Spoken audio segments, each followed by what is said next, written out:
حسن صاحب آپ کی جانب آؤں گی، جس طرح سے جب بھی کوئی حکومت جاتی ہے تو اپنی پرفارمنس کو بیس بنا کر یقیناً وہ ایک بیانیہ بناتی ہے۔ ہم نے 2020 میں بھی دیکھا شوگر سکینڈل سامنے آیا تھا، اور اب بھی جو ہے وہ شوگر سکینڈل سامنے آ رہا ہے۔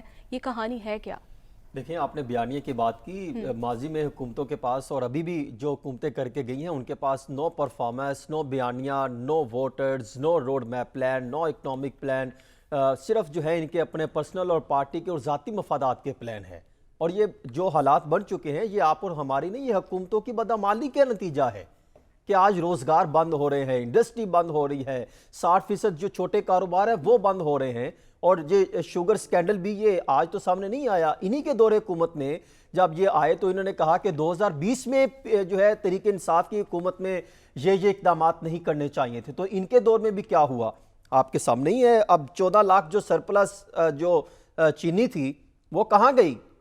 وہ خود حکام لا علم ہے، وہ ان کو سمجھ ہی نہیں آ رہی کہ یہ 14 لاکھ جو ہمارے پاس جو شوگر تھی وہ کہاں ہے۔ اس کے لیے وہ کبھی کس کو خط لکھ رہے ہیں، کبھی کس کے حوالے سے معلومات لی جا رہی ہیں، میٹنگز حاصل کی جا رہی ہیں، اس میں کوئی ان کو فائدہ نہیں پہنچ رہا۔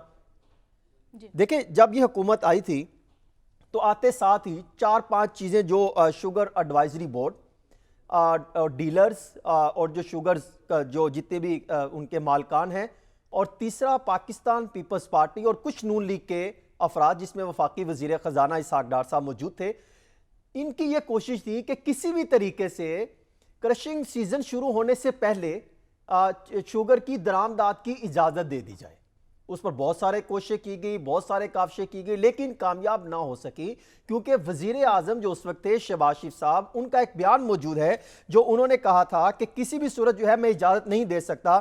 اور ان کا بیان 1 ستمبر 2022 کو انہوں نے بیان دیا تھا۔ انہوں نے کہا کہ جب میں نے سرپلس کا ڈیٹا لیا تو مجھے افسوس ہوا کہ ہم کس طریقے سے اجازت دے سکتے ہیں، لیکن پہلی 1 لاکھ ٹن کی درآمدات کرنے کی اجازت دی 15 دسمبر کو ECC کے اجلاس میں وزیر خزانہ اسحاق ڈار صاحب نے، اور دوسری 3 جنوری 2023 کو مزید 1.5 لاکھ ٹن جو ہے وہ شوگر کو جو ہے وہ درآمدات کرنے کی اجازت دی۔ اس کے بعد بجلی کا جو ہے شوگر کا بحران پیدا ہوتا چلا گیا۔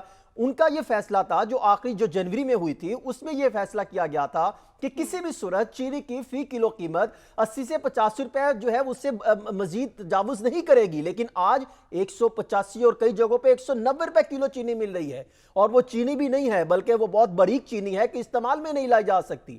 آپ اندازہ کریں، اور اب یہ بات کرتے ہیں کہ ہم کچھ نہیں کام کر رہے۔ اس وقت خود آصف زرداری صاحب کا ایک بیان موجود ہے جس میں انہوں نے کہا تھا کہ ہم نے تو کہا ہے ان کو فوری طور پہ آپ درآمدات کی اجازت دے دی جائے۔ تو یہ جب اقدامات کریں گے، جب آپ کو سٹاک کا بھی پتا تھا، جب آپ کو پتا تھا کہ یہ ایسے اقدامات نہیں ہو سکتے، تو پھر آپ نے ECC کے اجلاس میں کیسے منظوری دے دی؟ اور آج یہ بات کریں ہمارے دور میں تو وہ سٹاک بھرپور تھا، تو آج پھر وہ کہاں ہیں؟ ایک طرف شوگر ڈیلرز ایسوسییشنز والے جو یہ بات کرتے ہیں کہ وہ اس کو مسترد کرتے ہیں، اور دوسری طرف جو ہے آج بھی عوام مارکیٹ میں چینی جو ہے وہ نایاب ہوتی چلی جا رہی ہے۔ اسی طرح بات کریں آٹے کی، تو آٹے کا بھی سکینڈل ماضی میں بھی رہا، ان کے دور میں سکینڈل رہا۔ شیخ خرد و نوش کے سکینڈل ان کے دور میں بھی رہے، ان کے دور میں بھی رہے۔ بجلی اور پیٹرول کے سکینڈل ان کے دور میں بھی رہے، ان کے دور میں بھی رہے۔ انہوں نے بھی آتے ساتھ جو ہے وہ کوئی ایکشن نہیں لیا۔ آتے کچھ تھے، دعوے کچھ کرتے تھے، لیکن وہی ہے نا بدعمالیوں کا نتیجہ ہے حکمرانوں کا، کہ آج ہم اس نہج پر پہنچ چکے کہ ہمارے پاس کوئی روڈ میپ نہیں ہے۔ اور کیا دعوے کیے جا رہے ہیں کہ نواز شریف صاحب پاکستان آئیں گے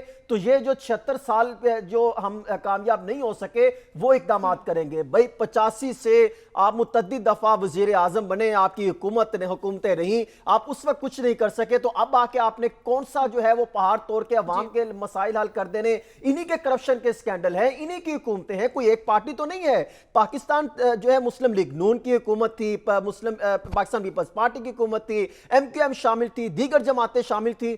اب جب ان کو اندازہ ہو رہا ہے کہ ان کے کرپشن سکینڈل کی تحقیقات نہ شروع ہو جائے، تو اب یہ مختلف عوام کی جو ہے کہتے ہیں نا رائے، ان کی تبدیل کرنے کے لیے وہ کوئی نہ کوئی بہانے، کوئی نہ کوئی چیزیں سامنے لا رہے ہیں کہ فلاں نے یہ کیا تھا، ہم نے یہ کیا تھا۔ میں تو ریکویسٹ کروں گا کہ ان 16 ماہ کی پرفارمنس کا اسپیشل آڈٹ کروایا جائے، اس طرح کہ آپ کو مزید کئی خطرناک جو ہے وہ سکینڈل سامنے آئیں گے۔ میرے پاس تو کئی ڈاکومنٹس موجود ہیں، انشاءاللہ آئندہ آنے والے دنوں میں چیزیں سامنے لے کے آؤں گا ان کی پرفارمنس